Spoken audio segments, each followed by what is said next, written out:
You may never have heard this story, but it is one that profoundly marked both the judicial and medical history of the United States in the 1970s, the cruel case of incest for Yukon in the US, a woman forced to become the wife of her father and her brothers. Deep in the Appalachian Mountains, where the dense green of the trees hides secrets as old as the rocks, lived the Blackwood family. To the rare visitors of the small Western Virginia community of Pine Hollow, this family appeared merely traditional and reserved.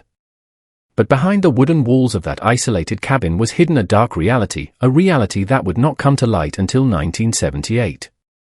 That was the year Margaret Blackwood, then 23, finally managed to escape the nightmare that had been her own home.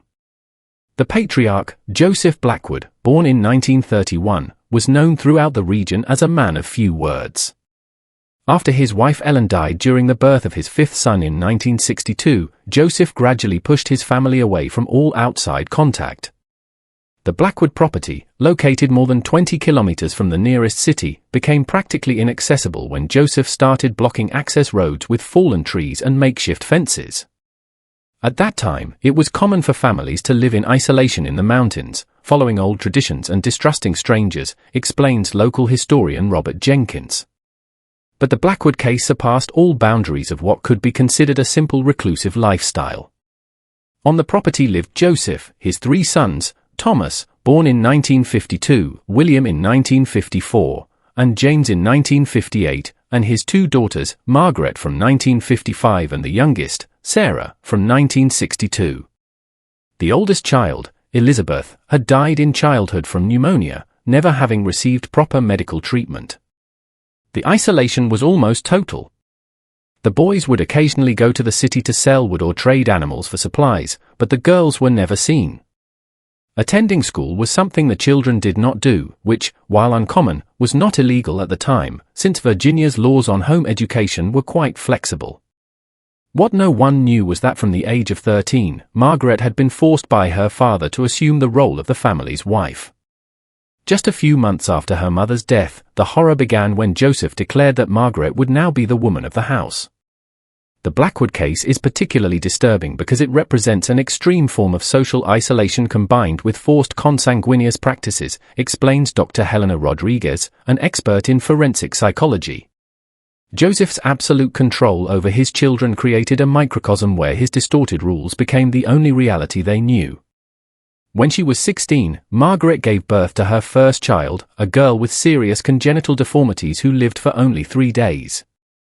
Outside the family, no one knew of this birth, and the child was buried in a small makeshift cemetery at the back of the property. From 1971 to 1978, Margaret would give birth to 5 more children. Of them, 2 survived, Robert, born in 1973, and Mary, born in 1975. Both displayed visible signs of genetic problems, including cleft palates, compromised cognitive development, and, in Robert's case, a severe facial malformation. The genetic consequences of consanguinity are well documented, explains Dr. Thomas Marshall, a geneticist at the University of Virginia. When close relatives have children, the risk of rare recessive diseases and congenital malformations increases dramatically. With multiple generations of consanguineous relationships, as in the Blackwood family, genetic problems were amplified to catastrophic levels. The situation deteriorated further when Sarah, the younger sister, began to show signs of puberty. It was then, fearing the same destiny, that Margaret made the decision that would forever change the course of that history. She would escape and seek help. Check now if you are already registered with this channel. A dark side of society is revealed by these real stories of consanguinity, a side few have the courage to confront, but one we all need to know to protect the most vulnerable. To continue your journey through these hidden truths that shape our understanding of the human condition, subscribe to the channel. It was an exceptionally cold night on October 17, 1978, when Margaret Blackwood, carrying her 2 young children, took advantage of everyone being asleep to escape the property. The escape had been meticulously planned for months. Small amounts of money that she occasionally got from her brothers had been kept by Margaret, who had also gathered some clothes and, most importantly, had memorized the way to the main road. "I remember that night as if it were yesterday," retired Sheriff Clyde Donovan would reveal years later. He was on duty when a disheveled woman with 2 children who appeared to have disabilities knocked on the door of the Pine Ridge police station at 4:30 a.m. She could barely speak. She was malnourished, in a state of shock, and with obvious signs of prolonged abuse. So disturbing was Margaret's initial account that Sheriff Donovan initially suspected he might be dealing with someone with mental problems. But he was convinced to investigate by the consistency of the details and the presence of children with obvious signs of genetic problems. The children barely spoke, recalls nurse Janet Williams, who attended the family at the local hospital. The boy, Robert, had what would later be diagnosed as syndactyly, cleft palate, and jaw problems that made eating difficult. Severe strabismus was seen in the girl, Mary, who also showed clear signs of developmental delay. One of the largest police operations in the county's history was triggered by the revelation of Margaret's past. The next morning, a team of police accompanied by social workers went to the Blackwood property. The nightmare reported by Margaret was confirmed by what they found. The cabin, built by Joseph's grandfather decades earlier, was in deplorable condition. Neither electricity nor running water was available. A primitive standard of living was revealed in the interior, where makeshift divisions created rooms separated only by torn curtains. Officers found the small cemetery at the back of the property where Margaret's other children, the ones who had not survived, were buried. Immediately, Joseph and the 3 adult sons were arrested. Sarah, then 16, was placed in the custody of the state. That she had also been a victim would be revealed by later medical examinations. She was 2 months pregnant. A reality that many preferred to believe no longer existed in modern America was exposed by the Blackwood case, explained social historian Elizabeth Parker. Well into the 20th century, isolated communities in the Appalachian Mountains maintained 19th-century traditions and practices, some of them including marriages between cousins and, in extreme cases like this, relationships between parents and children or siblings. Discretion was how the local press initially handled the story, but national proportions were gained by the history when the details began to leak. Converging on the small town were journalists from large media outlets, shocking local residents who were mostly unaware of the Blackwood family's existence. So close, we never imagined that something like this could happen, Pine Ridge Mayor Harold Johnson said at the time. Many families that live on the fringes of society are hidden by those mountains. But this is something we thought was possible only in medieval times. The devastating impact of years of consanguinity was revealed by the medical examinations performed on Margaret, her children, and her sister Sarah. The children had heart, immunological, and neurological problems in addition to visible malformations. Despite being only 16, Sarah already showed signs of early osteoporosis and kidney problems. Through generations, prolonged consanguinity has cumulative effects, explains Dr. Marshall. The load of harmful genetic mutations is increased by each successive generation of consanguineous marriages, leading to a gradual collapse of physical and mental health. That Joseph's own mother, Eliza Blackwood, was his first cousin was discovered during the investigations. For at least 4 generations, this pattern of cousin marriages had been common in the family, creating a genetic pool that was already compromised even before the latest events. Not only a family tragedy but a broader social problem rooted in the geographical and cultural isolation of the rural communities of the Appalachians was what the case was beginning to reveal. Unprecedented national attention was attracted to the small county court when the trial of Joseph Blackwood and his 3 sons began in April 1979.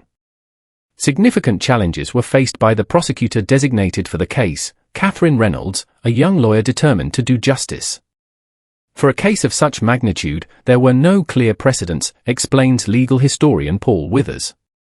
One perpetrator and one victim were involved in most cases of consanguineous relationships that reached the courts, not an entire family system built around this practice.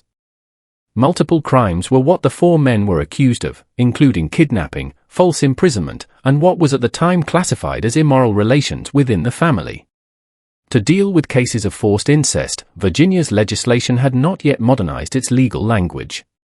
Considered by those present as one of the most disturbing moments in American judicial history was Margaret's testimony, which lasted 3 days.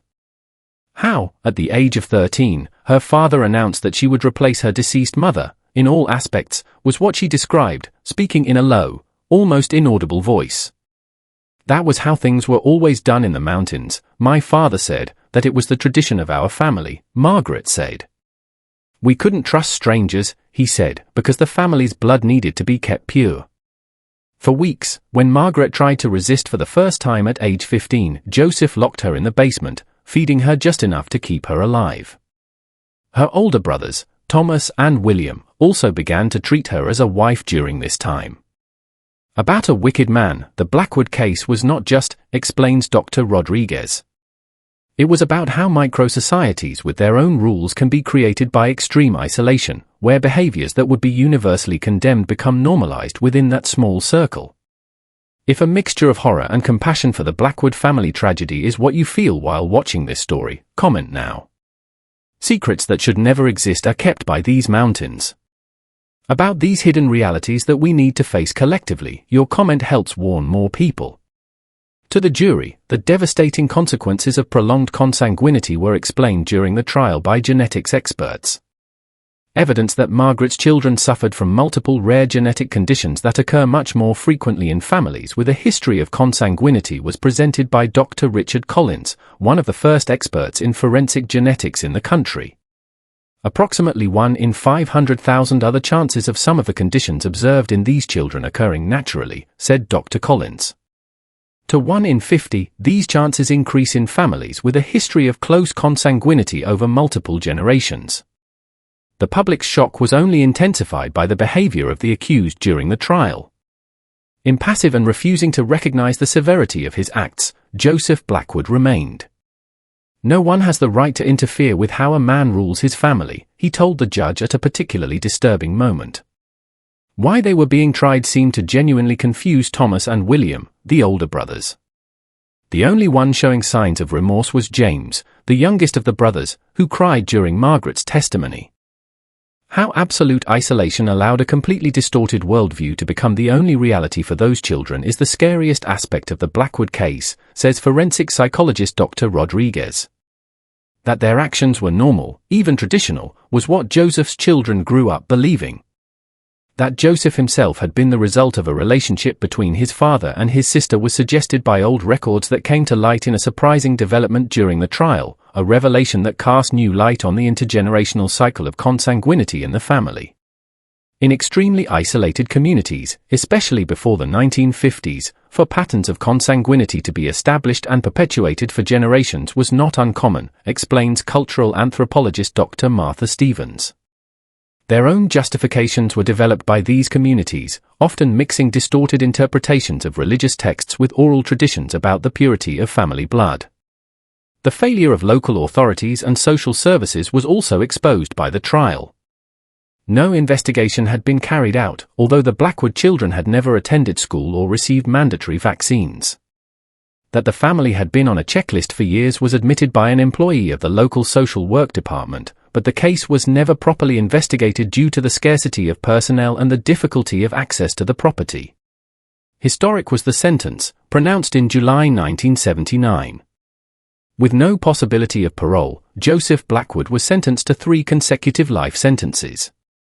45 years each were received by Thomas and William, while James, considered less culpable for being under the influence of his father, received 20 years.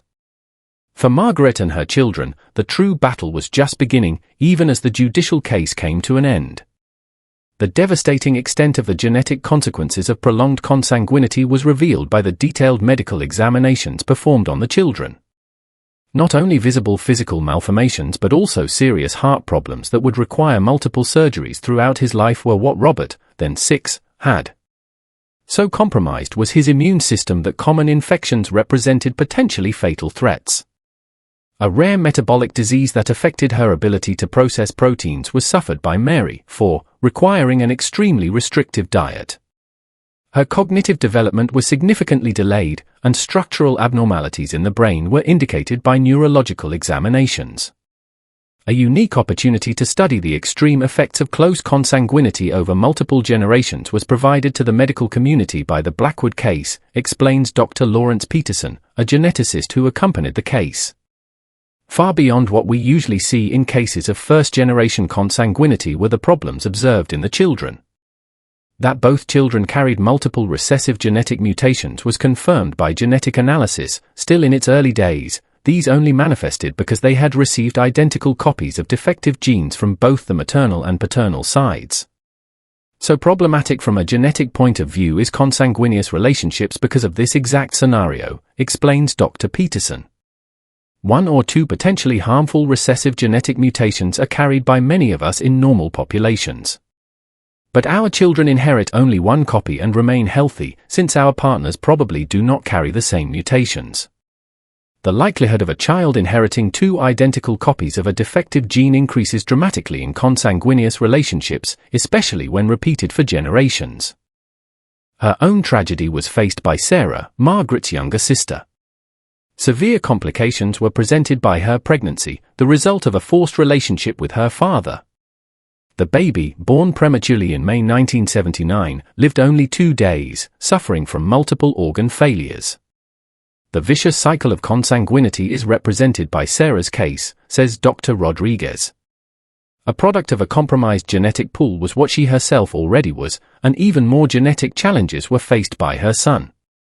This cycle was at least interrupted by legal intervention, as late as it was. Not only medical challenges but also social stigma were faced by Margaret, Sarah, and the surviving children. To another state with new identities, the family was relocated after the trial, as part of a precursor program to what we know today as witness protection. As old as civilization itself is the stigma associated with consanguinity, explains anthropologist Dr. Richard Barnes.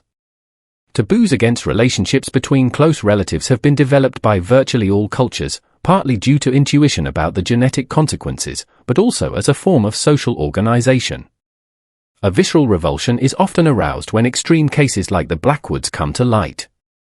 Significant political and social repercussions were also had by the Blackwood case. Its laws on child abuse and consanguinity were revised by the Virginia legislature in 1980, creating more severe penalties and clearer procedures for intervention in suspected cases. Their protocols to identify and monitor families in extreme isolation were enhanced by social services in various states. A cultural reluctance to interfere with how traditional families organized existed before the Blackwood case, especially in remote rural areas, explained social historian Parker. That certain practices are unacceptable regardless of the cultural context or geographical location was helped to be established by this case. More systematically, researchers also began to study the isolated communities of the Appalachians. They found that although the Blackwood case represented an extreme, marriages between first and second-degree cousins were not uncommon in certain remote areas until the 1960s. For certain communities to remain culturally segregated from the rest of society for generations, conditions were created by geographic isolation, poverty, and distrust of outsiders, explained sociologist Dr. Michael Harris. Well into the 20th century, practices that had been abandoned by the rest of society persisted in some of these social bubbles. A case study not only for geneticists but also for social workers, psychologists, sociologists, and legal professionals became the history of the Blackwoods, illustrating the extreme consequences of social isolation and consanguinity. In the lives of the survivors and in American public policies and collective consciousness, the echoes of that dark story still resonate, 47 years after the discovery of the Blackwood case. A discreet life in the Midwest was lived by Margaret Blackwood, who took on a new identity after the trial. According to limited reports, a basic education was obtained by her, and she worked for many years as an assistant in a municipal library. Again, she never married, dedicating her life to the care of her children. From heart complications, she died in 2017 at the age of 62. Numerous medical challenges throughout his life were faced by Robert, her son. 17 surgeries were undergone by him into adulthood, most to correct heart and orthopedic problems. Partial independence was achieved by him despite his physical and cognitive limitations, working in protected jobs and living in an assisted community. I never met my father or uncles, and I'm grateful for that. My mother was the only family I ever needed, he said in an anonymous interview with a researcher in 2005. A harder path was had by Mary, Margaret's daughter. Her ability to develop independent life skills was severely limited by her neurological conditions. Since adolescence, she has lived in specialized institutions and needs continuous care to this day. The most remarkable recovery may have been achieved by Sarah, Margaret's younger sister. After years of intensive therapy, high school was completed by her, and later college, becoming a social worker specializing in cases of child abuse. Using a pseudonym and altered appearance, she shares her experience in occasional lectures to train professionals who work with abuse victims. The extraordinary resilience of the human spirit is represented by Sarah's case, says Dr. Rodriguez. A healing path that few can walk is turning such a deep trauma into motivation to help others. In prison in 1992 at the age of 61, Joseph Blackwood died, without ever showing remorse for his actions. Having had all requests for parole denied, Thomas and William remain incarcerated. In 1999, James, who received the more lenient sentence, was released and lives under supervision in an undisclosed state, where he allegedly works as a mechanic and leads a solitary life. Completely abandoned is the place where the Blackwood property stood. The cabin was demolished, and the forest has gradually reclaimed the area. The exact place where the family lived is known by few local residents, and the area is avoided by the more superstitious, who claim it carries a heavy energy. To want to erase the physical traces of tragedies like this is a natural human tendency, explains Dr. Barnes. The stain on the collective conscience of the community could somehow be eliminated by removing visible evidence. It's as if. In the social and legal changes it triggered, however, lies the most lasting legacy of the Blackwood case. More rigorous laws on child abuse, increased resources for protection services in rural areas, and enhanced protocols to monitor families in extreme isolation have been implemented in several states. A turning point in the way American society views its collective responsibility for the protection of children is represented by the Blackwood case, says retired Judge Martha Collins, who has accompanied several child abuse cases throughout her career. That even in a society that values family privacy, there are limits that cannot be exceeded was what it forced us to recognize. Valuable insights into the effects of prolonged consanguinity on the human genome were provided by the case from a scientific point of view. DNA samples collected from all family members have been preserved, and they continue to reveal new information about the genetic mechanisms involved with the advancement of genetic sequencing technologies in the following decades. A unique record of the extreme effects of multi-generational consanguinity is represented by the Blackwood samples, as they are known in the scientific community, explains Dr. Peterson.